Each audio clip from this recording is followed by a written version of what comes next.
Voilà, j'espère que... Ah pardon. C'est ce vieux. Alors, on va donc continuer. Donc nous sommes maintenant, nous avons le plaisir donc que les Moutachou donc vont pouvoir nous présenter le dispositif PIAF. Je ne sais pas si on dit dispositif, etc. Hein, donc hier soir on en a parlé. Hein, vous avez dit que je n'allais pas être que dans la lecture, donc c'est bien. Et donc, mais je vais laisser Monsieur Kimerlin qui souhaite introduire. Voilà. Non pas ces dames, mais le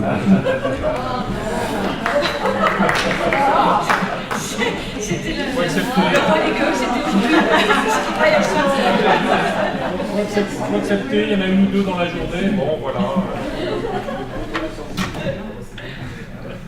Bien, j'espère que vous avez apprécié hier la saison. J'espère que vous avez apprécié hier la saison 1 avec la présentation de défis.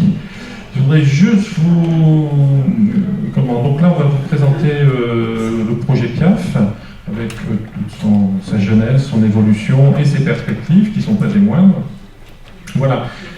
Juste faut dire que, quand même, mettre quelque part le fait que notre devise, oui, voilà, on peut dire ça comme ça, au Moutachou, c'est car rien n'est jamais écrit. Car rien n'est jamais écrit, voilà.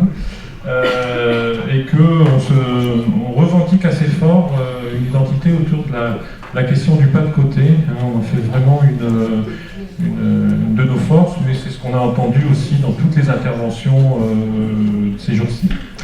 Voilà, et pour le coup, le projet PIAF, c'est un fameux pas de côté.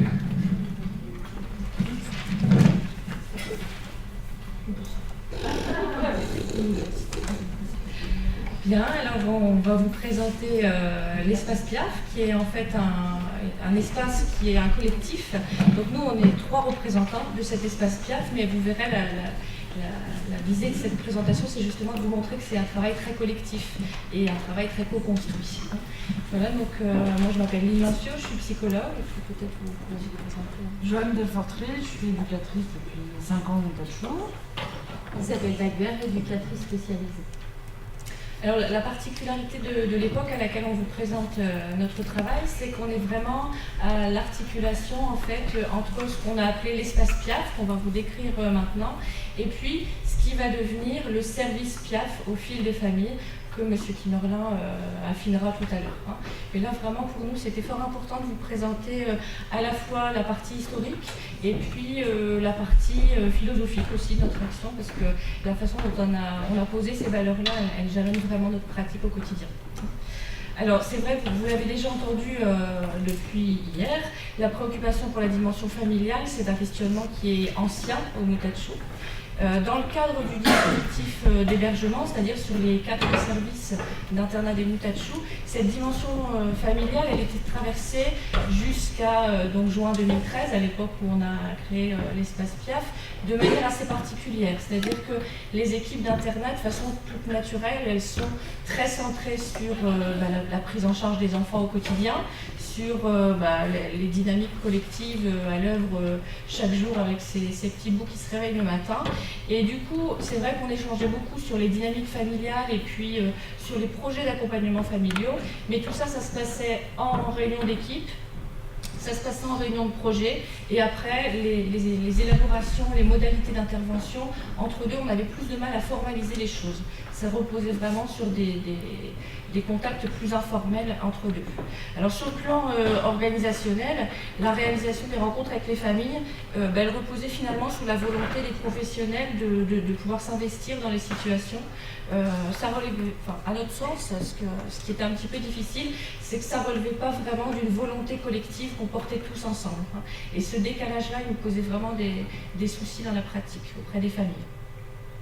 Alors après, de façon très naturelle et très spontanée, c'est des choses qui se font encore aujourd'hui, certains éducateurs témoignaient de la difficulté d'être à la fois présents sur le terrain auprès des enfants en souffrance et en même temps après d'aller dans le même mouvement, presque accompagner des familles qui souvent présentent des profils peu socialisés. Et du coup, ce décalage-là, il était aussi difficile pour certains éducs dans la pratique. D'autres, au contraire, investissaient massivement cet espace-là.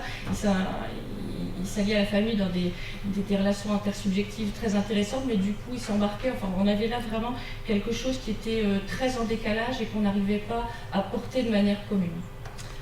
Voilà, donc du coup les questions se sont un peu précisées. On se demandait comment rassembler les acteurs de l'internat sensibilisés à l'accompagnement de la famille, comment est-ce qu'on pouvait penser collectivement le chemin fait ensemble avec l'enfant et ses parents, comment on pouvait alterner aussi les temps d'élaboration, de réflexion et puis des temps d'intervention parfois chaotiques avec les familles, et puis faire de manière suffisamment souple cet aller-retour-là entre la pensée et puis l'agir. Voilà, essayer de mettre en œuvre quelque chose qui nous permette d'avancer avec les familles. Alors quand même, comme point de départ au Moutatchou, on avait une vraie volonté commune et très très affirmée de pouvoir mettre en œuvre autrement les ressources de l'établissement, c'est-à-dire de pouvoir articuler de manière beaucoup plus solide tout ce qui est de l'ordre de l'éducatif et tout ce qui est de l'ordre du soin. C'est vraiment une volonté qui est très partagée et qui nous a permis aussi de faire émerger ce projet. Alors les dispositions de co-intervention entre les éducs et les psychologues étaient compliquées parce qu'il y avait des histoires d'agenda, voilà, c'était difficile.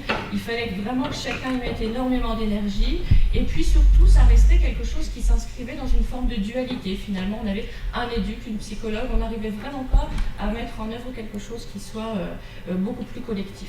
Voilà, donc c'est aussi l'espace Piaf, cette volonté de dépasser la dualité pour pouvoir enrichir la pensée et surtout mettre à l'œuvre le collectif. Voilà.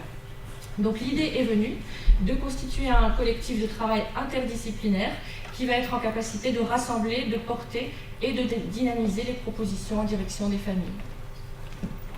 C'est ainsi qu'en juin 2013, donc il y a déjà 2 ans, qu'un groupe s'est constitué. Donc à l'origine, le groupe était composé de 4 éducateurs qui étaient issus chacun des 4 groupes d'internat des Moutatchou. Il y avait 2 psychologues aussi et un responsable éducatif. Quelques stagiaires ont pu en tout cas venir réfléchir avec ce collectif le temps de leur stage.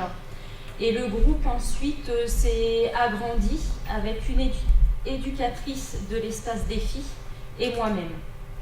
Donc c'est ainsi du coup que l'espace Piaf, qui signifie penser ensemble, l'intervention auprès des familles est née. Les éducateurs d'internat, donc qui sont à l'origine de ce groupe, ont ramené quelques situations de leur groupe pour lesquelles la dimension familiale posait question. Sur ces situations, donc, on a alterné les temps d'échange, de réflexion et les temps de mise en acte avec la famille. La création de ce collectif correspond à une tentative de construire ensemble un espace de pensée pluridisciplinaire. Ce collectif tient aussi une fonction de garde-fou dans le travail que l'on mène auprès des familles. Il s'agit de mobiliser la créativité de chacun au cœur de notre pratique et aussi d'entretenir la spontanéité et la liberté dans les échanges. L'enjeu réside dans notre capacité commune à nous distancier des codes institutionnels d'intervention pour proposer aux familles une rencontre qui sera inscrite dans le vivant de la relation.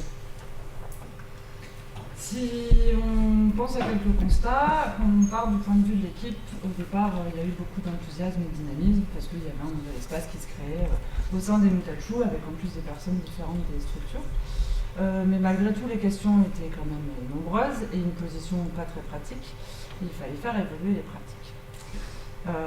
Les faire évoluer, pourquoi ? Pour prendre une place dans un travail en binôme, pour le réinventer pour chaque situation, pour articuler les différents binômes sur toutes les situations et faire des allers-retours entre le binôme et le collectif et rapporter ce qui avait été pu intégré par le collectif à la rencontre suivante. L'organisation des aspects matériels et organisationnels nous a sans doute aidé à asseoir ces nouvelles attitudes professionnelles. On s'est rendu compte qu'on était beaucoup dans l'échange, à chacun se distribuer la parole et du coup la réflexion se construisait à partir des apports de chacun. La pensée peut ainsi se construire à partir d'un investissement et d'une reconnaissance équitable de la place et de la parole de chacun. Facile à affirmer dans la vie d'un collectif. Et en fait, on s'est rendu compte parce que les temps de réunion se faisaient sur le temps du repas, qu'on avait pris l'habitude de mettre la table collectivement. Au départ, c'était pas quelque chose qu'on a institué et qu'on s'est forcé.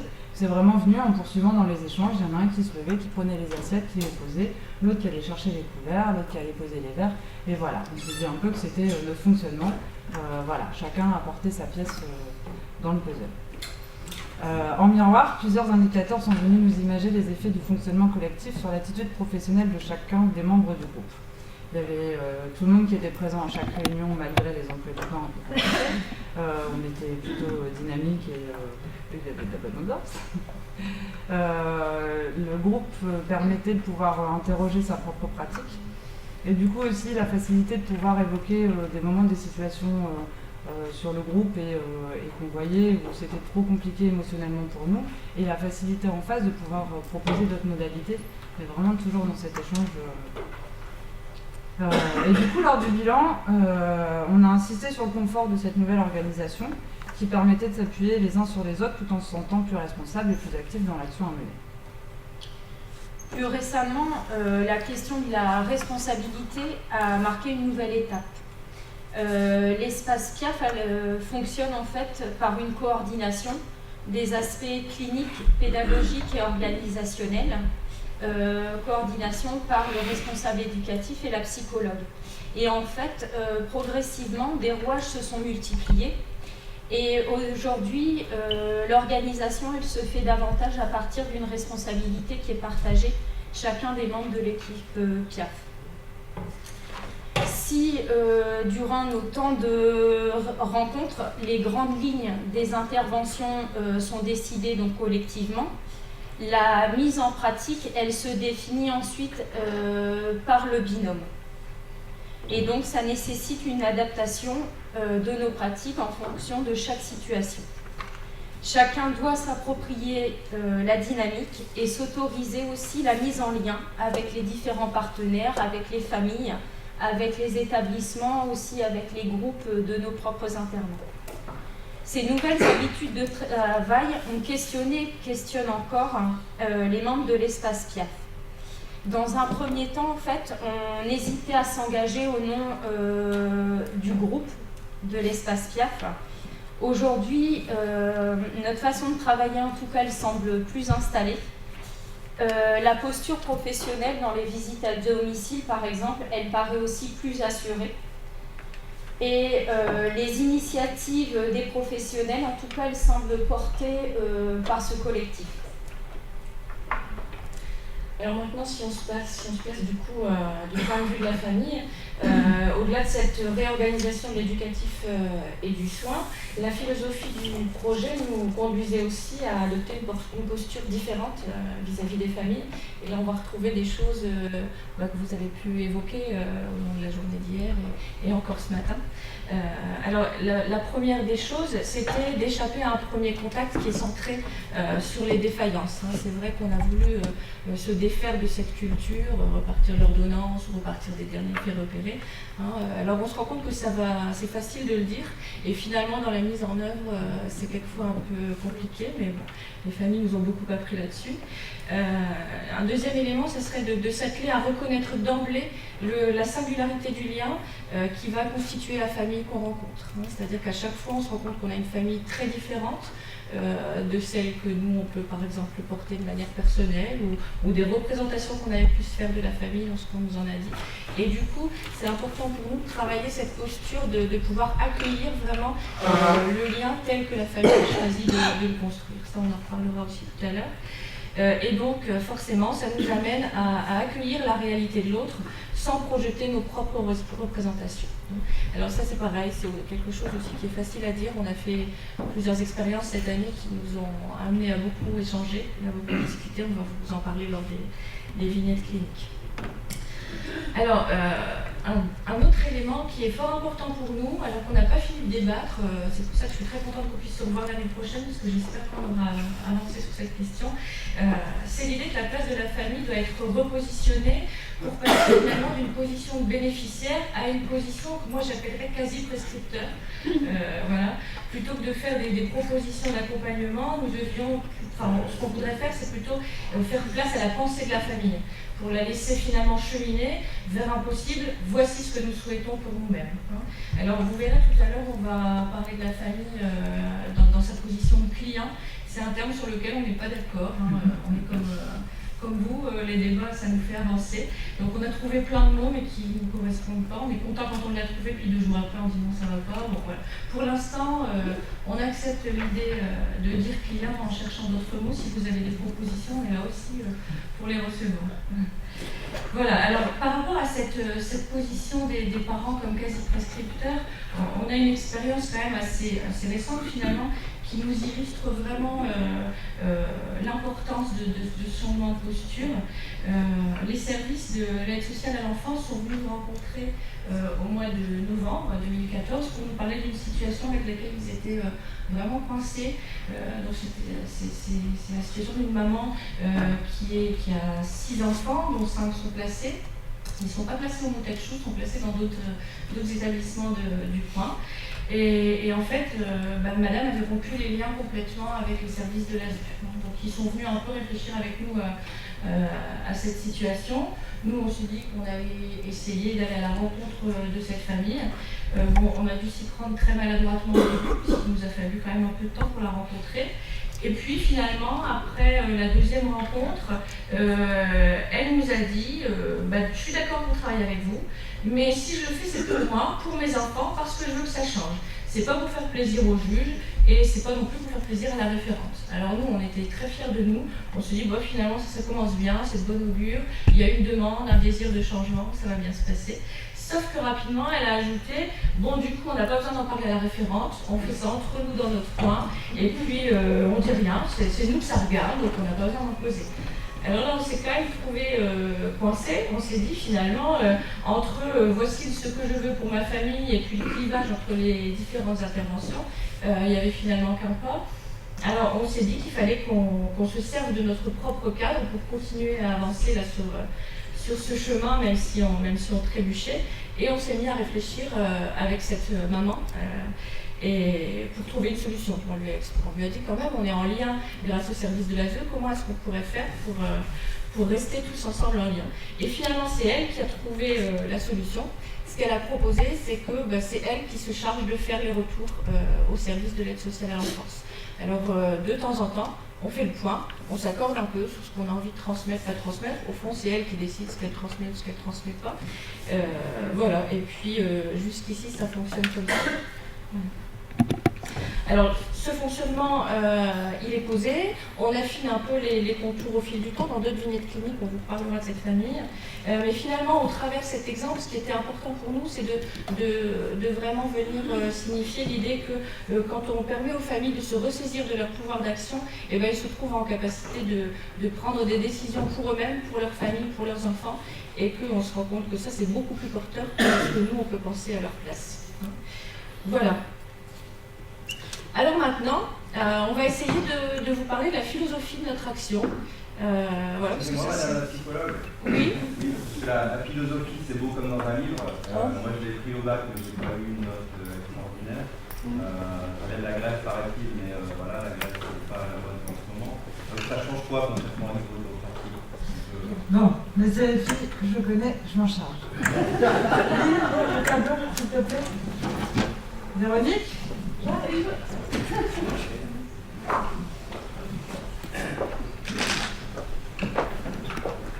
On a dit penser l'enfant comme enfant de ses parents. À la naissance de l'enfant, commence avec ses parents une relation indéniable et irréversible fondée sur la filiation. Ces liens sont capables de résister à la séparation physique et géographique. Ils influencent fortement l'attitude de chaque être humain envers le monde lorsqu'il est en dehors de sa famille d'origine. Couper et dénier ces liens va empêcher la création de nouveaux liens. N'est-ce pas, Isabelle ? Pour illustrer ceci, on peut prendre l'exemple en fait de 3 jeunes qui sont accueillis au Moutachou dans des services différents, Sofiane, Nabil et Yacine. Donc ils sont issus d'une fratrie de 7 enfants. Leur maman, qui est ponctuellement présente, elle peut aussi s'effacer sans explication pendant de longs mois. Les éducateurs qui avaient en charge et qui ont encore en charge ces jeunes étaient très sensibles à la question en fait du délaissement maternel qui était vécu par ces jeunes, et ils sont venus partager en tout cas leurs préoccupations avec l'équipe CAF. Et donc ensemble, on a pu imaginer en tout cas de mobiliser la force du lien fratrie pour venir raviver et installer dans la permanence une dimension familiale qui était bien souvent défaillante. C'est ainsi que 2 éducateurs d'internat et 3 éducateurs de l'espace CAF se sont associés donc à tour de rôle pour proposer à ces enfants des séances de ciné-débat qui ont été prolongées par des séances d'expression des émotions, de photolangage et d'activités graphiques. Donc régulièrement, des temps pour assembler cette fratrie continuent d'être proposés. Et on travaille toujours en tout cas sur cette dimension fratrie. Partant de cette réalité forte de la transmission, l'attention portée à l'ensemble de la famille correspond à la volonté de considérer l'enfant à travers la richesse des liens intersubjectifs actifs au sein de la famille. Estelle ? On a dit considérer les parents comme nos clients. C'est avec eux que nous nous engageons dans un contrat d'accompagnement co-construit que chacun peut dénoncer dans le respect des formes prévues. Cette démarche s'inscrit en décalage de la notion d'adhésion qui présupposerait la nécessité pour la famille de s'approprier des éléments pensés pour elle à l'extérieur. Il s'agira donc avant tout de définir un commun entre la famille et les professionnels pour favoriser une démarche dans laquelle chacun peut délimiter sa place et s'engager. Alors, pour illustrer ça, je reviens avec la dame dont je vous parlais tout à l'heure. Donc, madame est très en difficulté avec plusieurs de ses enfants qui s'opposent aux mesures judiciaires, qui fuguent. Et donc, les enfants sont en permanence dans la fuite, l'évitement, ils se mettent en danger. Brian est, lui, en errance. Madame ne parvient pas à le faire venir à nos rencontres. Pourtant, une fois, elle parvient à l'inviter à nous rejoindre au parc voisin. Alors on s'y installe, mais lui ne nous suit pas. Quelques minutes plus tard, pourtant, il arrive sur son vélo et puis il tend à sa mère quelques pièces de monnaie qu'il vient de gagner en faisant les courses pour une dame du quartier, nous dit-il. Et puis à ce moment-là, sa mère lui dit assieds-toi, j'ai une proposition à te faire, prends 2 minutes. Alors il obtempère, il lâche son vélo et puis il s'installe. Et lui et moi, finalement, on se met à écouter ce que madame a à dire. Elle lui dit, au Moutachou, ils créent un nouveau service. Tu sais, c'est la suite de Piaf. Ils vont continuer à travailler avec les parents, mais maintenant, ils auront une maison. Tu pourrais dormir là-bas de temps en temps. Moi, je veux plus te courir après toutes les nuits. Et toi, tu dors dehors. C'est pas bien pour toi. Je vais faire la demande. La semaine suivante, nous, on était un peu perplexes par rapport à cette injonction, mais lors d'une audience, le Brian il a évoqué cette perspective au juge lui-même. Il a dit avant la fin de l'audience, j'ai autre chose à ajouter, et puis il a évoqué le projet porté par sa maman. Il a annoncé d'ailleurs qu'il voulait passer son code de la route. Alors on n'est pas vraiment encore en lien avec Brian, mais finalement on se rend compte que dans ce qui marche pour cet enfant, c'est plutôt les solutions actives que sa maman a proposées qui ont fonctionné. Ça On a dit occuper une fonction tiers au sein de la famille. Celle-ci doit favoriser la différenciation de chacun et la prise de parole en conséquence. La mise en tension de la réflexion du groupe d'intervenants et de celle de la famille cherche à produire la fonction d'étayage déjà évoquée. Par ailleurs, la reconnaissance de la place de chaque membre de la famille est matérialisée par l'identification d'un binôme de professionnels. Cette disposition du système d'intervention cherche à s'appuyer sur la valorisation personnelle pour favoriser la différenciation et l'individuation. Ainsi porté, chacun est engagé à parler en son nom, à partager son ressenti. La situation de la petite Inès, donc qui est âgée de 7 ans, illustre cela. Sa construction psychique laborieuse répète en écho les troubles psychiatriques manifestés par chacun de ses 2 parents. Les grands-parents, très présents autour de leur petite fille, activent en même temps la confusion qui est à l'œuvre dans cette dynamique familiale. Les temps collectifs de réflexion autour de cette situation nous montrent à quel point nous rejouons institutionnellement cette scène. Nous décidons alors de soutenir la différenciation au sein de la famille en multipliant les binômes. Un binôme rencontre donc le papa, un autre la mère, un troisième voit le grand-père et un dernier rencontre la grand-mère. La différenciation des lieux d'écoute permet à chacun des membres de la famille d'avoir une parole singulière reconnue. Nos retours vers le collectif permettent donc de penser Inès autrement. Manu ? On a dit proposer un espace suffisamment sécurisant pour accueillir la singularité de la famille. Alors finalement, ça c'est l'idée qu'on évoquait tout à l'heure de développer une pensée collective qui vient finalement étayer la pensée familiale. Et puis ça permet à notre sens, à la famille, de se remettre en lien avec l'extérieur autrement. Alors on reconnaît finalement cette famille comme capable d'agir et de penser. La famille se retrouve en capacité de mobiliser les énergies nécessaires à un possible changement. En retour, se développe la capacité de penser de chacun des participants comme un attellage à la pensée familiale. L'idée pour nous, c'est vraiment de venir faire contenance à la famille quand le chaos prend place. Donc il va s'agir avant tout de définir du commun entre la famille et les professionnels pour favoriser une démarche dans laquelle chacun peut définir sa place et s'engager. Au sein du dispositif, comme au sein même de la famille, il n'y a personne qui détient la vérité, Laurence nous l'a dit hier, et chacun a un petit bout de connaissance. L'idée, c'est de faire émerger ça pour avancer un peu plus loin. L'idée, non plus, c'est pas d'avancer vers des objectifs qui seraient très idéalisés ou très normalisés, mais peut-être juste de vivre un peu mieux autrement. Alors pour illustrer ça, une maman a signé son engagement, parce que pour elle c'est particulier, elle fait une demande auprès du conseil général pour venir nous rencontrer, et le conseil général lui a demandé de décrire quelques lignes pour expliquer un peu ce qu'elle pouvait trouver auprès de nous, et elle nous a demandé un peu d'aide pour faire ça. On est parti de ce qu'elle a dit, et elle nous a dit, finalement travailler avec vous, c'est raconter un peu ma vie pour peut-être essayer de m'en sortir. On m'écoute, je réfléchis, comment je peux m'en sortir. Voilà. C'est ça. On a dit accompagner à partir des codes familiaux plutôt que de conduire à partir de ceux de l'institution. Au travers des moyens qu'il déploie, l'espace PIAF cherche à instaurer la relation à la famille à partir des codes propres à celle-ci. La volonté est donc de délaisser les codes institutionnels que nous avons intégrés, mais souvent étrangers ou décalés du vivant de la famille.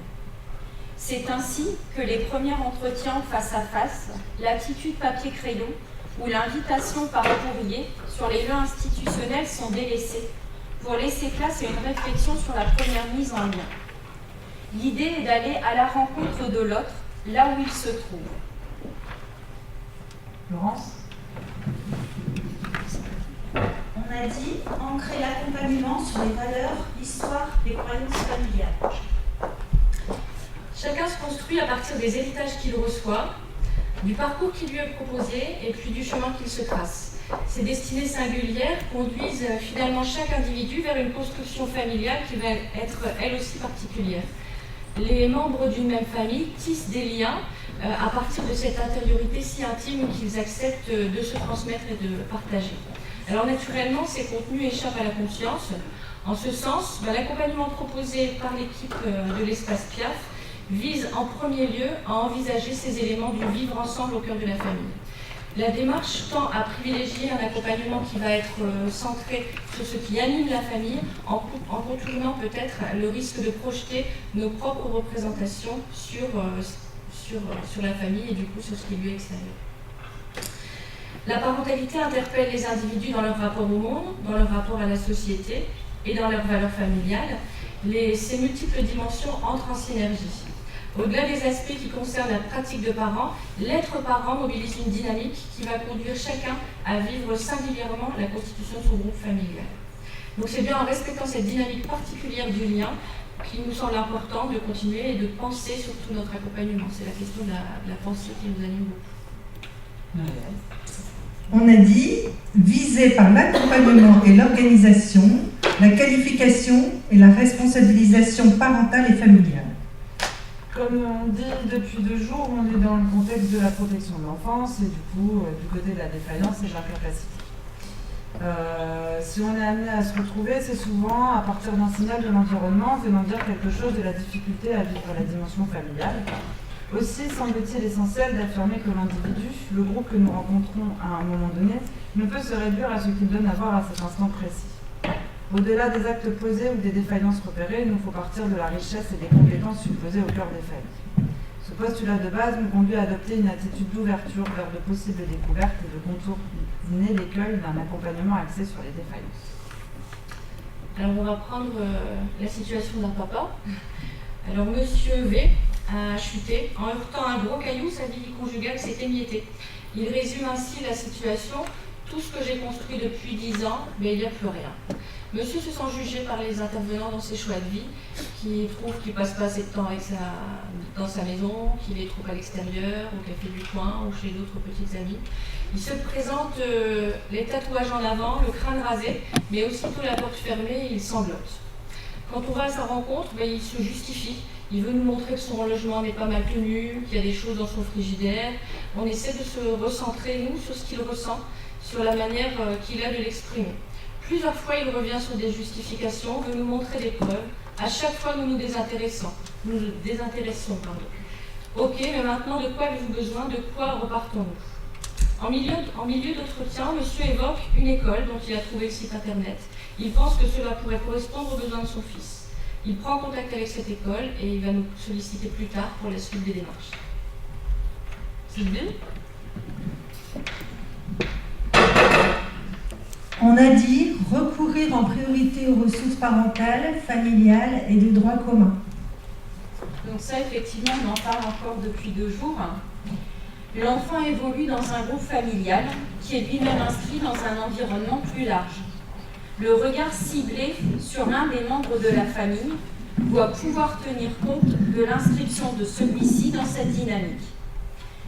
La prise en compte des ressources que peut représenter l'entourage, de la réalité sociale, professionnelle, économique de la famille, sont posées comme le fil directeur de notre intervention. Si on prend l'exemple de Redouane, qui est un jeune qui a 13 ans, qui en attend de SAMAD, hier il y a très peu de place alors qu'il y a beaucoup de fois passé. Il attend donc le SAMAD pour pouvoir rentrer chez lui. Il est placé en institution depuis qu'il a 2 ans. Et du coup, il a eu l'habitude d'être entouré de plein d'adultes, d'avoir plein d'activités, qu'on soit là pour lui, tout le temps, tout ça. Sauf que là, à la maison, maman, elle a 7 autres enfants à sa charge et qu'elle n'a pas la possibilité de lui offrir ce que les institutions peuvent lui offrir. Du coup, on a réfléchi, et le problème, c'est que Redouane, dans ces cas-là, il fait des bêtises, il refuse l'autorité, il traîne avec des plus grands, voilà. Du coup, ça pose beaucoup de problèmes à la maison. Ce qu'on a pensé avec sa maman, c'était de chercher dans les alentours ce qu'il pouvait avoir comme activité, comme lieu ressource. Donc là, maintenant, il va un peu chez sa maman, il va faire un peu de foot, il est inscrit au centre social. Et du coup, il y a divers lieux dans lesquels il puise des ressources autres que sa maman. Et du coup, les moments sont un peu plus sereins quand il est à la maison. Sandy ? On a dit affirmer qu'il n'est rien dont les parents ne puissent avoir connaissance. C'est un incontournable, en tout cas pour les membres de l'espace CAF, c'est que les parents soient conviés au temps d'échange concernant leur situation et que les écrits institutionnels leur soient remis. Alors, la situation qu'on pourrait prendre, c'est celle d'un changement douloureux dans notre pratique professionnelle. On s'est retrouvés en synthèse avec une maman à l'unité territoriale, avec nos collègues de l'aide sociale à l'enfance. Or, le contrat qui nous lie avec cette maman, clairement, c'est que c'est elle qui transmet les éléments du travail à la référente et pas nous. Et à chaque fois qu'une question se pose, forcément, l'ensemble des professionnels se tournent vers nous. Et à chaque fois, du coup, il faut se retourner vers madame qui prend la parole et s'exprime. C'est un moment où nous, on doit apprendre à se taire, et finalement, ça, c'est vraiment pas si facile que ça. Merci. On a dit élaborer des plans d'action et des interventions en collectif. Le dispositif d'intervention est élaboré à partir d'une écoute des adultes et d'une acceptation comme telle de ce qui leur fait problème. La reconnaissance de leur capacité à penser par et pour eux-mêmes est un préalable essentiel à la possibilité pour les adultes de s'engager dans une parole propre et authentique. Elle peut faciliter, permettre aux enfants de la famille de prendre part dans le dispositif en les préservant des loyautés. Donc finalement, avant de chercher le comment agir ensemble, il nous semble qu'il faut penser la question du lien. Comment est-ce que le lien se tisse dans la famille? Comment sommes-nous aujourd'hui en lien avec cette famille? Qu'est-ce qui nous réunit? C'est une étape qui peut s'avérer laborieuse, coûteuse en temps de réflexion, en temps de remise en cause aussi pour tout le groupe d'intervenants comme pour la famille. Mais quand les portes ne s'ouvrent pas d'emblée, forcément il faut contourner le risque de s'orienter d'abord vers une famille qui ne serait pas coopérante, qui ne serait pas collaborante, ou qui serait bien trop limitée pour comprendre l'intelligence de notre intervention. Donc c'est plutôt notre système d'intervention qu'il faut repenser et puis essayer de trouver une énergie à se mobiliser.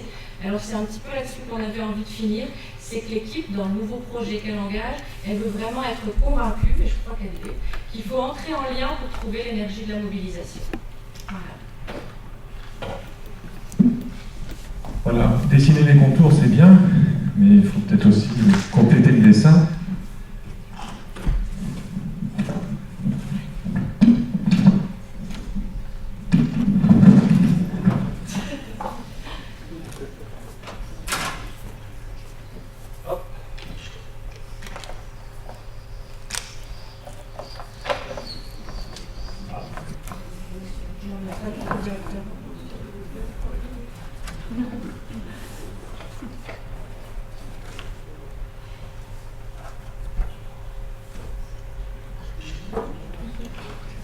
Important.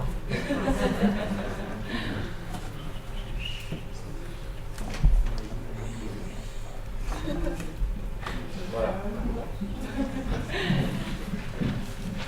Alors, moi je voudrais, pour finir cette intervention, donc conclure sur les perspectives qui sont les nôtres. Là, on a parlé de l'espace Piaf, qui a maintenant 2 ans de vie et de belles réalisations, voilà, avec des choses qui ont fluctué. C'est pas simple de mettre ça en place, rien que sur la question des heures de travail, la capacité à libérer du temps, etc. C'est pas forcément simple. Ça crée aussi dans l'établissement un questionnement. Il y en a qui ont été choisis pour aller à Piaf et les autres. Voilà, donc avec le risque d'un clivage entre une équipe qui serait, ou un collectif qui serait repéré comme ceux qui peuvent aller en famille, et que les autres étant réduits, je procéderai bien évidemment à la gestion d'internat. Mais voilà, on n'allait pas en rester là, et donc est venue l'idée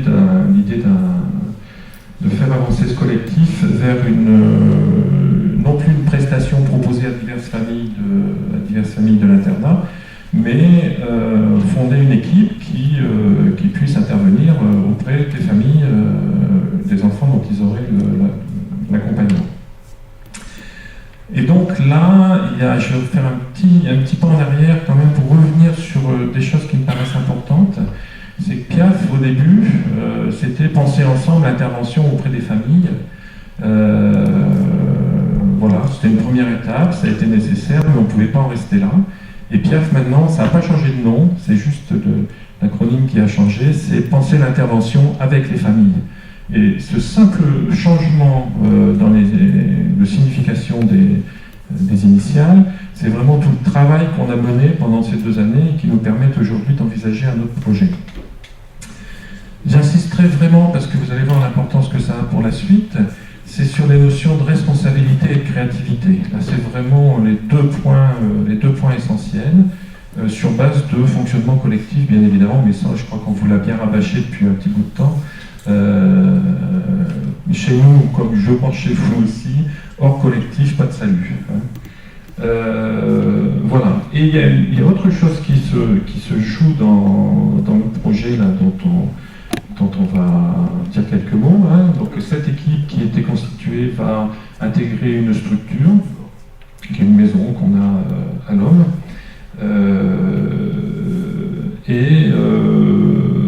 d'abord commencer par accueillir les gosses qu'on a en ce moment à l'internat et qui ont déjà bénéficié des interventions.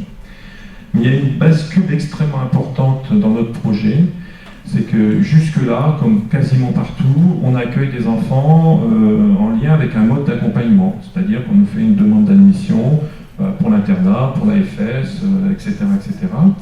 Et là, ce qu'on souhaite faire, c'est que ce soit une famille qu'on accompagne. Donc on nous demande un accompagnement pour une famille comme ça a été fait pour cette dame.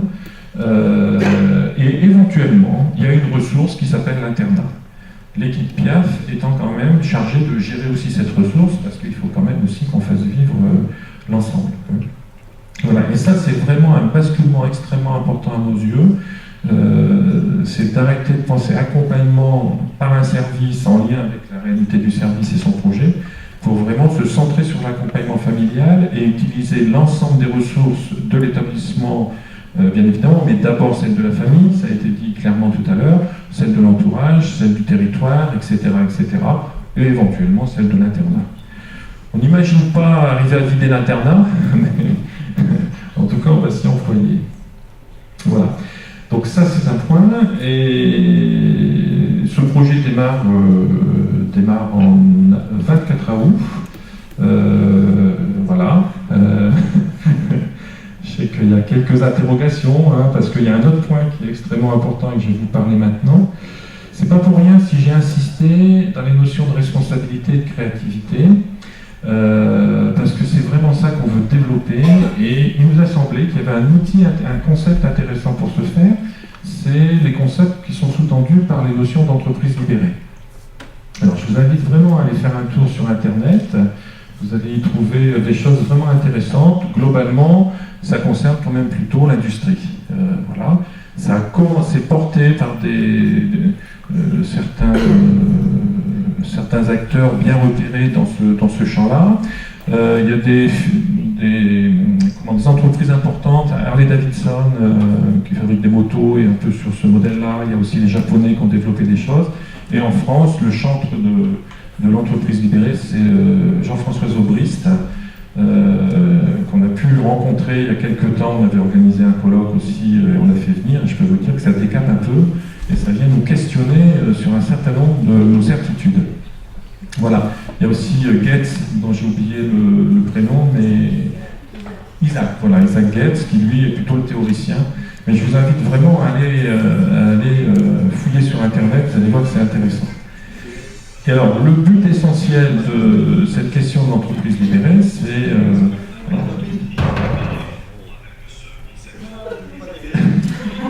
oui, vous pouvez me donner un extrait peut-être?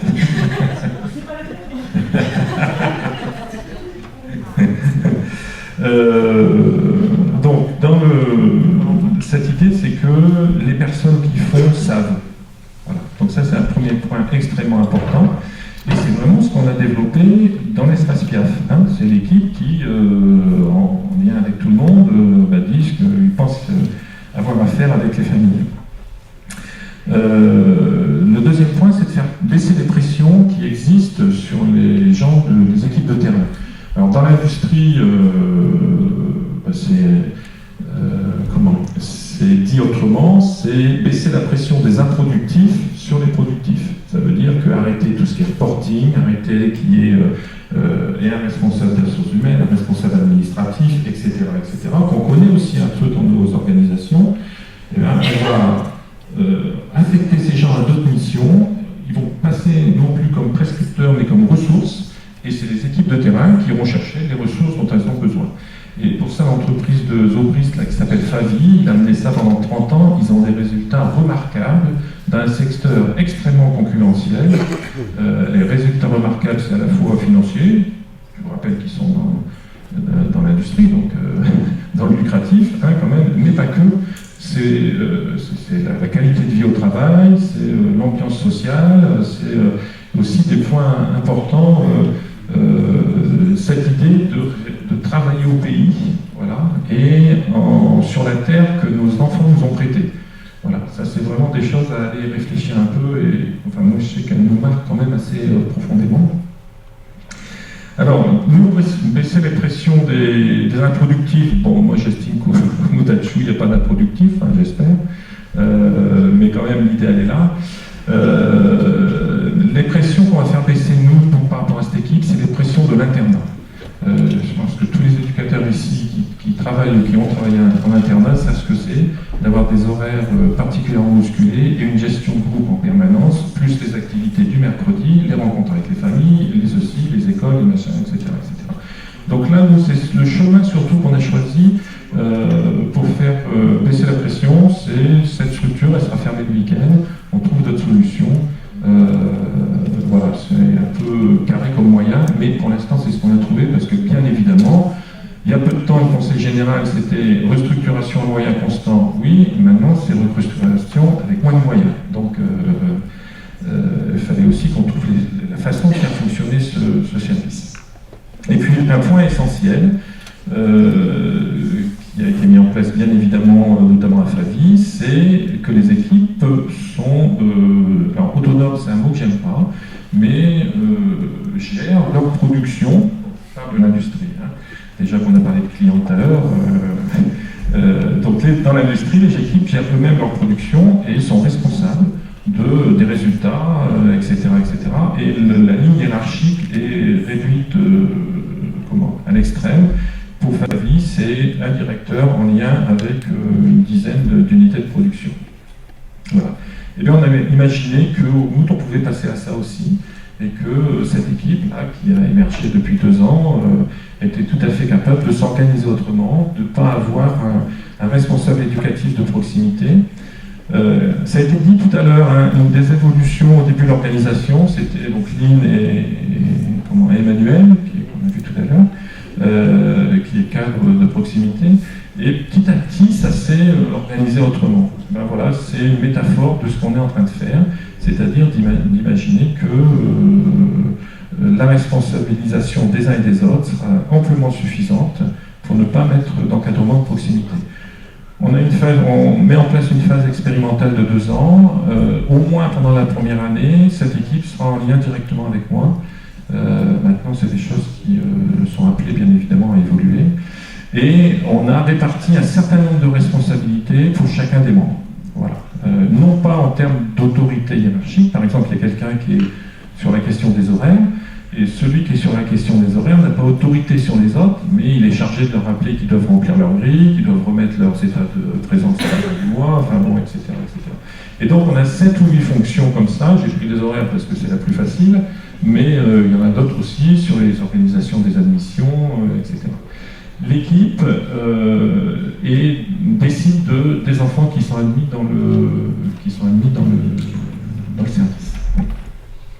Voilà, et ça s'appelle aux 2 fils en famille. Voilà, ça c'est Piaf. Donc, ce qui manque peut-être un petit peu là, c'est sur le tableau. 2 fils en famille. Voilà. C'est l'étape d'après. On le dessinera après quand ça sera créé le service. Voilà. Donc, quand même une révolution assez importante pour nous. C'est pas sans poser des questions, et notamment, je vous l'ai dit tout à l'heure, et ceux qui ne sont pas à Piaf. Il y a aussi les cadres de proximité qui disent mais nous dans toute cette affaire-là, enfin, je la fais un peu courte aussi, hein, mais qu'est-ce qu'on devient? Et on s'oriente aussi vers d'autres, donc ça c'est une réflexion qui s'engage à peine, mais d'autres modèles d'organisation dans nos structures, avec des cadres toujours aussi présents. Les RE, donc responsables éducatifs de proximité, on les a mis en place en 2008, et je peux vous dire que ça a été vraiment un des piliers sur lesquels on a pu construire l'établissement tel qu'il est actuellement. Ils nous ont fait un boulot remarquable, mais voilà, c'était une étape dans leur carrière, c'était une étape pour les Mutachu, et les choses vont avancer autrement pour tout le monde. Et c'est vraiment l'idée essentielle de ce projet. Voilà, ça démarre donc fin août, et la 3e saison donc à Royan.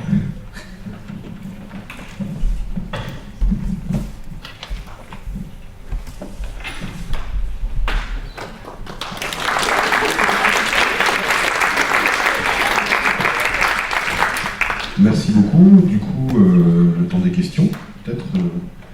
qui, j'imagine, l'appétit venant... Oui, j'ai une question là-dedans. Merci, madame.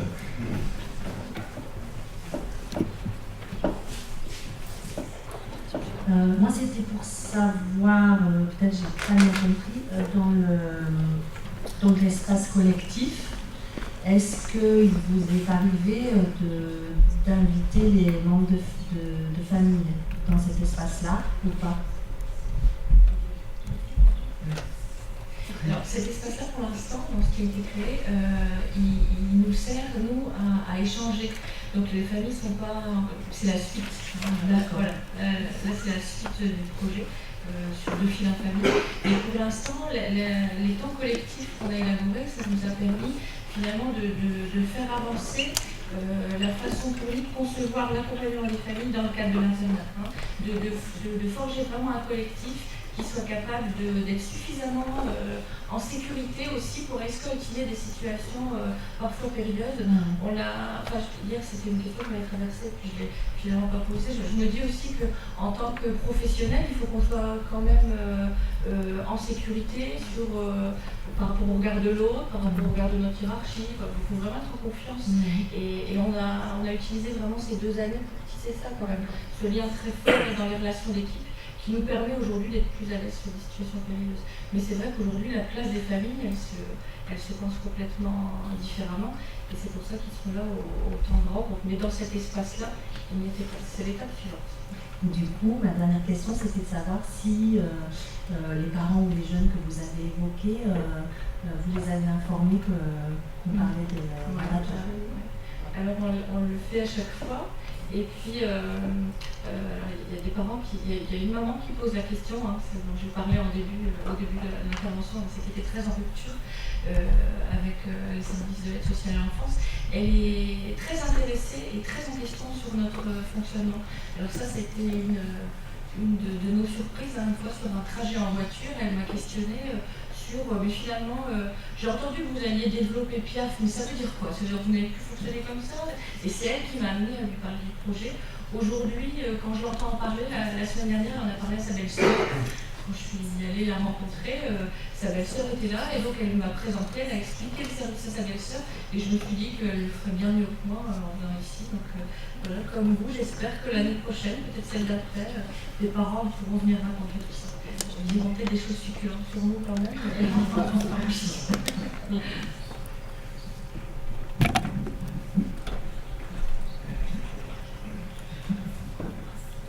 Madame la psychologue.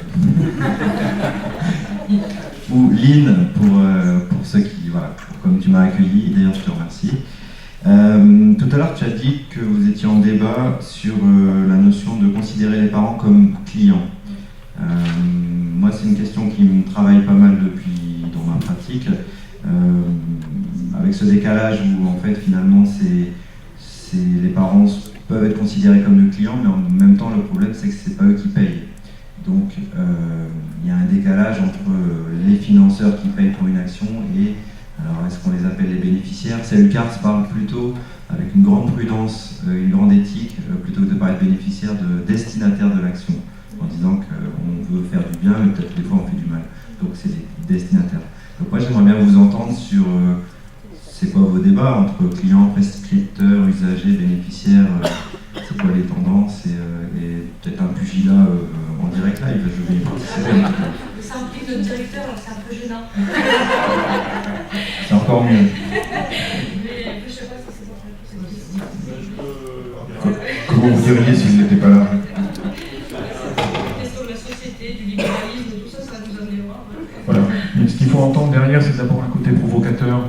C'est pas ce mot qu'on va garder, qui est bien évidemment pas. Mais il faut. C'est l'idée que ça soit vraiment les parents qui décident que leur gamin il arrive à Piaf. Voilà. Et c'est ce qui s'est arrivé avec cette dame. Il y a un tas d'événements avec cette famille. Et c'est elle qui nous a demandé, là, il n'y a pas longtemps, d'accueillir son gamin dans une structure d'internat le week-end. Voilà. Et c'est ça l'idée essentielle, c'est qu'on arrive. Alors ça ne se fait pas comme ça spontanément, il va falloir du temps, il va falloir du travail avec ces familles, mais quand même cette idée que si la famille dit non, moi oui, j'ai vraiment envie, c'était le cas pour le rendez-vous convenu. On n'a pas fait de pub auprès des, vous savez, Vivons Cachés, pour vivre heureux, Vivons Cachés. On n'a pas fait de pub auprès de tout le monde, parce que quand on l'a fait à l'époque pour le service des filles, ça a servi à rien. Moi, j'ai quand même souvenir du temps qu'on a passé à aller présenter le défi. Et en fait, ce qui marche, c'est d'accrocher quand même un partenaire ou l'autre, hein, c'est ce que vous avez évoqué tout à l'heure. Et puis petit à petit, ça fait tache d'huile. Et là, ça fait tache d'huile plus rapidement que prévu, puisque le gamin, il a parlé de ce projet au juge. Alors, on va quand même vite lui envoyer le projet, là, dès la semaine prochaine, pour qu'il sache quand même un peu ce qu'on fait. Mais voilà, ça c'est un idéal. Hein, c'est à partir du moment où c'est vraiment cette famille qui vient nous dire, bah, moi, on pense qu'on peut faire un bout de route ensemble, que vous pouvez nous aider, ce que vous disiez, Lynn, tout à l'heure. Et voilà, c'est pour ça qu'on met cette idée de client, mais il ne faut pas l'entendre sur le mot, il ne faut pas buter là-dessus, il faut plutôt voir le projet qui est derrière, et le fait qu'on a encore du chemin. Alors il y a un mot que moi je n'aime pas du tout, et voilà, Lynn a quand même pondéré un peu le côté client en disant proactif. Voilà. Donc là je vous laisse la parole sur la proactivité. Alors, je sais, ça fait yaourt, hein, c'était vraiment, ça venait signifier l'idée que les gens pouvaient se saisir de leur pouvoir d'action, pour ne pas se concentrer toujours sur l'extérieur qui est mauvais, mais sur leur propre capacité aussi à bouger des choses. Il faudra qu'on trouve quand même un autre terme, mais c'est promis, on y travaille cette année. Mais ils peuvent pas le trouver eux-mêmes. C'est vrai, c'est une bonne idée. En position de prestataire de service, peut-être qu'ils se dégagent. Ouais, mais dans une position, voilà, plutôt que de les faire rentrer dans un regard dans une case, peut-être aussi. Ouais, c'est une bonne idée, c'est vrai. On a pas fait ça. Ouais, cool. Merci. De rien. Une question là, sur la demande, la notion de demande des familles. Est-ce qu'on ne peut pas considérer aussi que par moment, je sais pas moi, un enfant qui ne va pas à l'école, un enfant qui cause des désordres dans l'espace public, c'est pas une demande. Alors, malheureusement, le risque, c'est que ces gens-là, ils ne passent pas parce qu'ils n'auront pas formulé quelque chose. Par contre, il y a une vraie convocation de l'espace public quand même, quand un enfant commence à casser et des voitures, par exemple, dans un quartier. Attendre de ces gens, des familles, qui vous fassent une demande, voilà, c'est ma question que j'ai envie de vous poser, c'est-à-dire que comment on pourrait, est-ce qu'on peut penser qu'il y a d'autres formes de demandes qui peuvent être aussi entendables, qui pourraient, moi je trouve que c'est vachement intéressant ce que vous faites, faire bénéficier les gens qui ne font pas de demande, ou alors qui font des demandes qui ne sont pas conformes aux formes de demande qu'on a l'habitude de recevoir finalement. Moi, par rapport à la demande, quand on réfléchissait au projet du service PIAF avec M. Simerla, il nous avait demandé un peu plus de vignettes cliniques et tout ça. Moi, il y a quelque chose, un papa qui est rentré un dimanche soir, qui a ramené son enfant et qui dit on a un des enfants de la fratrie qui était placé chez nous et deux qui étaient placés ailleurs. Et il dit bah voilà, moi je suis embêté, moi j'ai mes enfants qui se retrouvent le week-end, ils sont placés, ils n'ont pas l'habitude de vivre ensemble, résultat, le week-end c'est carnage. Moi je fais quoi? Voilà. Et c'est plus là le côté demande, c'est lui qui arrive avec son problème. À un moment donné, effectivement, il y a le juge qui peut dire les parents ils sont défaillants sur ça, sur machin. Mais là, c'est lui qui vient et qui dit moi, mon souci, ma réalité, ma vraie vie, c'est ça. Qu'est-ce que je fais? Comment on peut faire? Et du coup, c'est lui qui est en plus venu proposer une solution en disant on ne peut pas se voir ensemble le mercredi avec les enfants, on peut pas faire des choses, il faut qu'ils apprennent à se connaître. Et voilà. Je ne sais pas si ça répond à ta question, mais du coup, c'est ça notre notion de demande, c'est les parents qui arrivent vraiment un peu leurs problèmes, un peu leurs solutions, ils ne savent pas comment faire et ils demandent un soutien. Et après, c'est vrai qu'il y a cette année, on a fait l'expérience de famille qui était très à la marge. Et justement, avec ce danger-là, et les enfants, la maman dont on parlait, se mettent très fort en danger. Et ce qu'on a vraiment expérimenté, qui était quand même assez nouveau, c'est le fait de se mettre juste à l'écrit, ça a permis quand même à la demande d'arriver. Alors, et ça, je pense que si on est un professionnel tout seul dans son coin, on ne peut pas y arriver, c'est trop douloureux, on a trop la trouille, parce que quand on va là-bas, quand même, c'est pas simple d'être confronté à ce désastre, à cette précarité. Mais comme on sait que même si on y va en binôme, on est accompagné de la pensée de tout le collectif, on est porté par ça. Et on revient, on peut remettre ça en réflexion et on y retourne. Et c'est pour ça qu'on parlait tout à l'heure de l'étayage de la pensée familiale par le collectif. C'est que cette force des allers-retours, elle permet à la famille de trouver la puissance et l'énergie nécessaires pour pousser. Et alors c'est vrai que moi c'était aussi une crainte que j'avais, que ce soit trop long, quoi. Et finalement les expériences cette année elles sont inverses. On a été bousculés par les familles, on a pris des coups de pied aux fesses, on était un peu, voilà, c'était plus que ça.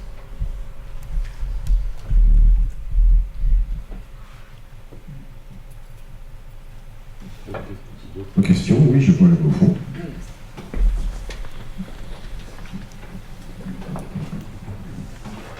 Oui, bonjour. En fait, si j'ai bien compris, l'Internet va se transformer en Internet de semaine pour permettre de libérer du temps, je suppose, pour mettre en place d'autres types d'actions avec une démarche pour rentrer dans l'Internet qui est un peu différente. Et on se posait la question simplement de... Voilà, il y a certaines situations d'enfants qui sont assez complexes, difficiles. Et quelle solution pour les week-ends? Alors, oui, j'imagine de créer au fur et à mesure, mais il y a des gamins qui effectivement vont, les week-ends vont aller d'endroit en endroit. Et ça peut paraître un peu compliqué pour ces situations-là. Et en fait moi, il y a cette question-là, déjà de se transformer en Internet semaine par rapport à Internet 365 jours par an. Il y a certains besoins d'enfants pour lesquels, d'enfants un peu difficiles, je dirais, entre guillemets les incasables, même si c'est pas forcément le terme le plus approprié, mais tout le monde comprend à peu près ce que ça veut dire, pour lesquels les institutions se refilent la patate chaude. Il y a une certaine forme d'évolution des dispositifs que j'entends et que je comprends. Mais en même temps, par rapport à ces gamins-là, je me dis, mais quelle solution on va avoir pour ces enfants avec des gros troubles du comportement, puisqu'on assiste à peu près au même mouvement dans les ITEP, à savoir, on fait des internats de semaine dans les ITEP, voire on ferme des places d'internat. Et la pédopsychiatrie, de la même manière, limite son nombre de lits. Donc, pour ces gamins qui sont extrêmement en marge, moi la question que je me pose, c'est on va les retrouver où et où ils vont aller en fait. La nuance, c'est qu'on ne vient pas en internat de semaine, c'est qu'on vient à une maison et dont l'internat est une ressource. Et les enfants, les situations qu'on va accompagner du coup, c'est si à un moment donné il y a besoin d'une séparation, il y a la possibilité de les accueillir dans cette maison parce qu'il y a des lits, il y a tout ça. Donc c'est vraiment, on n'est vraiment pas sur le... moi je vois la différence parce qu'actuellement je suis éducatrice au sein de la maison dans laquelle le service va venir s'implanter et on n'est pas du tout sur les mêmes rapports où bien sûr que chaque enfant pourra avoir sa chambre et tout ça s'il y a des limités, mais c'est vraiment si besoin. On va du coup pas forcément accueillir ces enfants avec des énormes troubles du comportement. Une question de refiler le bébé ailleurs, c'est que nous on change de pratique et qu'on travaille différemment là-dessus. Et j'ai envie de rebondir sur ce que vous dites, on l'a traité un peu. Oui, ça c'est pas sûr. Et puis, mais en même temps, le critère, ça va pas être forcément les troubles présentés par l'enfant, parce que quelquefois, on se rend compte qu'en réinterpellant la famille, il y a aussi des choses qui peuvent changer. Et le critère, ça va plutôt être, est-ce qu'on choisit de mettre l'accent vraiment sur la place de la famille? Est-ce que ça, c'est possible? À partir du moment où ça, c'est possible, je pense qu'il y a à mettre en œuvre, et ça, c'est aussi un grand champ de travail encore avec les partenaires, je crois qu'on parle de ça cet après-midi. Comment est-ce qu'on accepte de prendre un risque partagé? Parce que du risque il y aura. Après, moi, je pense qu'on a beaucoup d'enfants dans nos institutions qui se mettent peut-être plus en danger encore à l'intérieur que s'ils étaient à l'extérieur. Donc, ça, c'est alors, je ne sais pas si la question était ciblée sur le progéniteur ou si... C'est pour parler de temps. Vous m'entendez? Je voulais savoir si la question était vraiment liée au projet là, ou est-ce que c'était une question globale de, on va dire, de ce qui se passe un petit peu dans l'air du temps. On y a répondu, je pense, non, c'est pas qu'on y a répondu, on essaye de réfléchir à ça via le DSL par exemple, qu'on a traité hier après-midi tous ensemble, et que justement c'est plutôt que se dire qu'est-ce qu'on en fait, c'est dire voilà, on se donne les moyens là actuellement en repensant les projets d'être créatif et de prendre l'initiative et d'aller chercher un petit peu ce qui se passe sur le territoire, ce qui se passe, voilà, ou aller chercher au niveau des familles. Ça ne veut pas dire en effet qu'il n'y aura jamais, le gamin où il y aura des possibilités. Où ce sera compliqué, mais justement c'est en étant dans ces situations-là où on va peut-être pouvoir développer des nouvelles choses. Juste un petit complément par rapport à ça. Là, on n'est pas vraiment avec cette question sur la question du projet Piaf, à mon sens. On est sur une question bien plus globale qui est la question de l'internat de demain. Et donc, Piaf, c'est 10 places sur les 48, sachant que les Moutatchou accueillent, parce que c'est leur vocation et qu'on a les moyens pour ça, les incasables, entre guillemets, dont vous parlez, on en a quelques-uns chez nous, et on se fait un point d'honneur de ne jamais les éjecter. Des fois, c'est un peu douloureux, notamment pour nous, mais aussi pour eux. Mais bon. Mais ça repose une question qui n'est pas notre sujet actuellement, mais qu'est-ce que sera l'internat de demain? Est-ce qu'on aura encore des internats un peu généralistes comme on a, ou est-ce qu'on va pas voir se préciser des groupes plus petits, mais avec des gamins bien plus en difficulté, mais avec les moyens nécessaires pour travailler à ça? C'est une des questions que vous posez. Là, c'est une évolution qui nous paraît vraiment essentielle dans le cadre de l'accompagnement familial. Ça ne traite pas de l'accompagnement des gamins qui, justement, sont les plus en difficulté. Moi, ça m'intéresse cette question, parce que même si c'est peut-être que... je pense que c'est quand même en lien avec tout ce qui est en train d'être mis en place, ou en tout cas d'être réfléchi en termes d'innovation, et effectivement, et que ces enfants incasables, ils ont quand même tous une famille. Donc il faut réfléchir à la façon de travailler avec ce partenaire qui a été malmené. Après, se refiler la patate chaude, on se la refile, et souvent on se rend compte qu'il y a beaucoup de professionnels et de partenaires autour de ces enfants dits incasables, mais qu'en fait ils ne travaillent pas ensemble, et que la notion de risque partagé, si on se réunit régulièrement et qu'à la limite on arrive à définir que de telle date à telle date il peut aller dans cette structure qu'il a accueillie il y a un an auparavant, mais comme on n'est plus dans les clous, c'était plus possible. Voilà, c'est une autre façon de concevoir l'accompagnement éducatif, et je pense que par rapport à un collectif comme aujourd'hui, ça peut être des pistes de réflexion pour d'autres journées qui paraissent intéressantes, mais je pense que la famille n'est pas du tout exclue de ce plan. Bon, enfin, c'était une réflexion.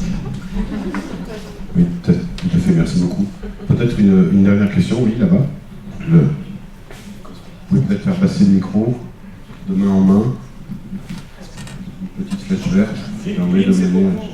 C'est la Grèce antique, dit Johan. Pour la psychologue. Et justement pas, c'est une question, plutôt une remarque à monsieur le directeur, ou Yves, selon comment. Je ne sais pas si c'est pas les deux faces de la même pièce, c'est-à-dire que peut-être aujourd'hui Piaf attraperait les familles un peu, celles qui seraient les plus collaborantes ou en capacité à faire des demandes, ou donc voilà, peut-être, mais que peut-être demain c'est peut-être l'inverse, et que justement, en tout cas c'est tout le mal que je souhaite à Piaf, d'être justement une interface, une force de proposition pour les situations les plus complexes dans lesquelles on a justement un énorme travail d'adaptation, de faire une palette ou de faire de l'innovation et une vraie réponse extrêmement fine et chirurgicale, là où peut-être aujourd'hui les réponses sont encore cloisonnées, AEMO, AEM renforcé, placement, SAMAD avec des années d'attente. Voilà, c'est presque une prière plutôt qu'une remarque. Je peux vous garantir que la famille dont on a parlé tout à l'heure, c'était vraiment pas gagné. Je vous rappelle qu'on nous l'a adressé, d'ailleurs on a même accepté un financement qui soit complètement extérieur à ce qu'on fait d'habitude, et on nous l'a adressé parce que plus personne n'y arrivait. Plus personne n'y arrivait, voilà. Et le plus dur, ça a été d'accrocher, voilà, et ça a été un premier coup de fil, une première rencontre, et puis pauvre, ça bascule, quoi. Alors il y a une anecdote que j'aime beaucoup, moi c'est un régal, moi, quand j'entends parler du travail qui se mène avec cette famille, il y a une anecdote qu'il faut vraiment qu'on entende, et c'est une des questions que je poserai tout à l'heure en conclusion, c'est qu'est-ce qu'elle nous dit en premier, cette dame? Je ne veux plus qu'on me donne d'ordre. Voilà. Et avec ça, la messe est dite. Et le deuxième point, c'est qu'est-ce que vous allez raconter au Conseil général? Voilà. Et on voit bien comment se créent les difficultés, comment on peut avoir une amorce vers d'autres rencontres avec les familles. Ah non, celle-là, c'était pas gagné, hein, je peux vous dire. Oui, merci beaucoup. Je crois que je vois là-bas, il y a des gens qui attendaient, qui hésitaient à rentrer, et je pense qu'on peut maintenant les inviter. Parce que... Bonjour. Oui, mon collaborateur, c'est Kiki. C'est un bon collaborateur, c'est le chef de l'environnement dans la MEX. Ah, cette belle MEX. Ah, oh, belle MEX, hein. Ah, bonjour Lynn, bonjour Joël, bonjour Isabelle, ma fille, hein. Je lui ai donné du galon. Ah oui, je suis donné du galon, je suis devenu chef d'entreprise, là. Chef d'entreprise de la volière pleine de piaf. Bon, alors vous êtes beaucoup les piafs là, vous êtes nombreux les piafs, les petits piafs, hein. Bon, c'est bien, il y a un beau piaf là, hein. Ça c'est bien Kiki, c'est bien. Ça s'appelle Kiki ce piaf. C'est ça. Encore, mais on va l'appeler Kiki, voilà. Ah, très bien, mais je suis content, je suis vraiment content de votre... que vous soyez tous là, c'est super, je suis très content. Ah bah tiens, ça c'est le directeur du développement, hein. Ah. Bon, alors, en avant, maintenant on va appliquer quelques concepts nouveaux, attention.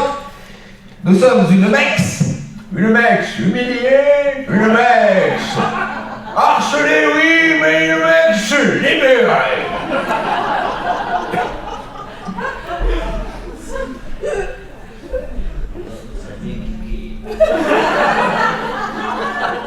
C'est là la MEX libérée. Alors, nous allons... Mon petit, hein. Oui. Ah, c'est bien ça. Alors, Nous allons maintenant parler dans la MEX libérée, on peut faire ce qu'on veut. Il y a des principes du PIAF, hein, il y a des principes. On a dit collectif, c'est un collectif ici. Le collectif, c'est pas le collectif, il faut être unis dans la famille, on est unis. C'est bien le collectif. Alors, c'est pas ça. Non, c'est parce que c'est les principes du PIAF, PIAF avec les familles. Et c'est là la famille, ici, elle est là. Alors, est-ce qu'il parlait de la dynamique de l'entourage? La dynamique de l'entourage, on essaie de s'appuyer sur la dynamique de l'entourage pour faire vivre le PIAF. Ah, très bien, moi l'entourage je le connais. Pour le petit, je connais les dealers, je vais lui trouver le travail.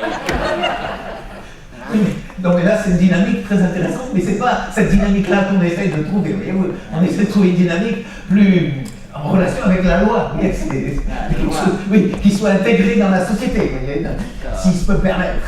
Donc, permettre la loi, c'est la loi de la famille. Oui, c'est ça. Il faut que le code j'ai bien compris que la famille était prioritaire. Il faut que le code de la famille passe avant le code de l'institution, c'est ça.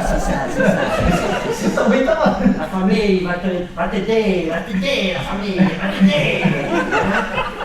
Là, vous n'avez pas bien compris le classique du PIAF. J'ai entendu qu'on a dit. On a dit. Ceux qui font, ils savent. Oui. Moi, je sais. Lynn aussi, elle sait, Lynn. Elle sait, oui, elle sait. Lynn, et puis... Joël aussi, elle sait. C'est tout improductif. Oui, il n'y a pas d'improductif à la MEX. Il a dit, il n'y a pas d'improductif à la MEX, donc il ne faut rien dégager, il ne faut rien... Vous vous foutez dans une merde, vous. On est ici, ça fait comme le PIAF, voilà, on a... Oui. Et tu dis pas à moi la ZE, hein? C'est pas quelque chose à dire, tu me le dis à moi. Oui. Moi, je m'en occupe de la ZE. Oui. Je connais le conseil général, tout.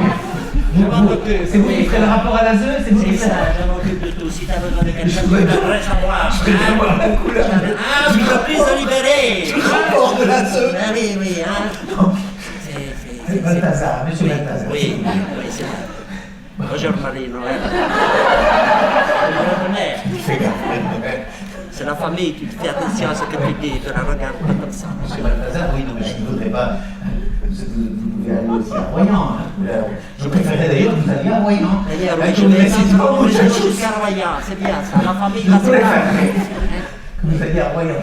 Voilà, parce qu'ici, on applique les trucs précisément. Hein. Oui. Vous voyez, la connaissance, les responsabilités. Oui, je suis créativité. responsable. Oui. Je suis créatif aussi. Ma famille elle est créative. Ouais. Bon, ben, je crois qu'il ne reste plus qu'une solution, c'est de vider l'internat. Alors, vous pouvez vous lever. On va tous se manger maintenant. Bon,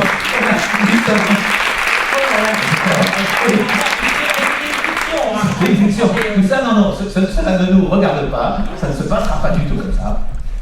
Tranquillise-toi, Kiki. Tranquillise-toi, Dada. C'est Dada. Kiki est Dada. Et Kiki, bien sûr, Kiki. Marinodo. Lili, Jojo. Et ça.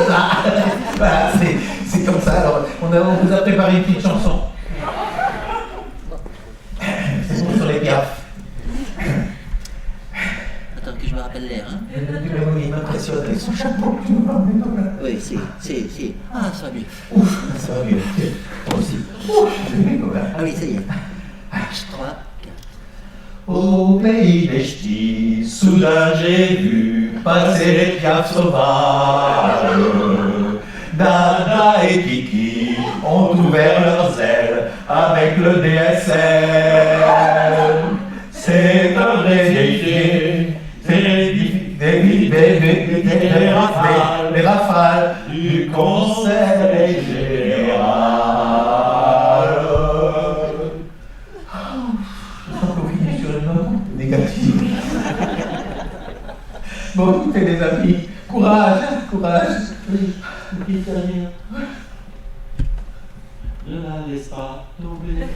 Elle est si fragile d'être une ex libérée. C'est pas si facile de la laisser